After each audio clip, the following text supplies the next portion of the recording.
దేవుని మాటే ఒక శాసనం. భూలోకములో, పరలోకములే కావచ్చు, భూలోకములనే కావచ్చు, పాతాళ లోకంలో కావచ్చు, ఇంకా ఏ లోకములోనైనా సరే దేవుని మాట నెరవేరుతుంది.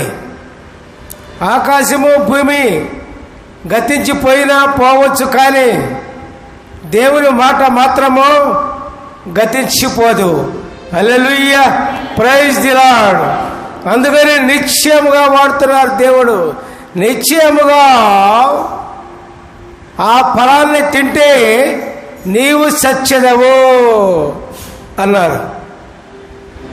సత్యదవు అన్నారు కదా.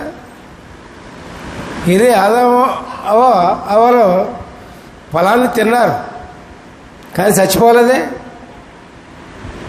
ఎందుకని? ఏమండి, చచ్చిపోయారా?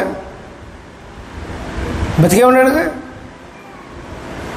సత్యదవు అంటే అక్కడ దాని అర్థం ఏంటంటే, దేవుడు ఆదాముని చేసేటప్పుడు దేవుని శ్వాస, దేవుని ఊపిరి ఆయనలో ఊదారు, ఆదాములో ఊదారు. ఆయనలో ఉన్నది దేవుని ఊపిరి ఆదాములో. సత్యత్వం అంటే ఆ దేవుని ఊపిరి కాస్త పోయింది.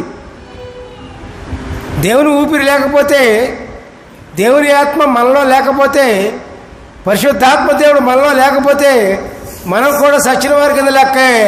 హల్లెలూయా, ప్రైజ్ ది లార్డ్. అందుకే అక్కడ నీవు సత్యదవు అన్నా కానీ మనిషి శరీర ప్రకారంగా జీవించి ఉన్నాడు, చచ్చిపోలా. కారణం ఏంటి? తనలో ఉన్న దేవుని ఆత్మ వెళ్ళిపోయింది.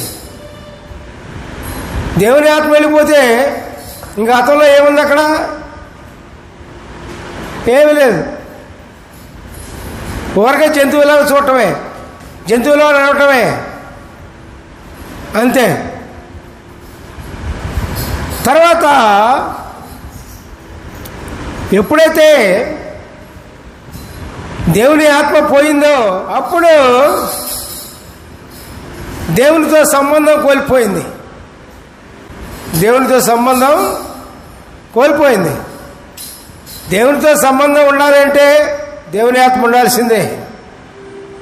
అప్పుడు ఆదాముకి దేవుని ఆత్మ పోయింది కాబట్టి ఏమైంది? దేవునితో సంబంధం కోల్పోయాడు.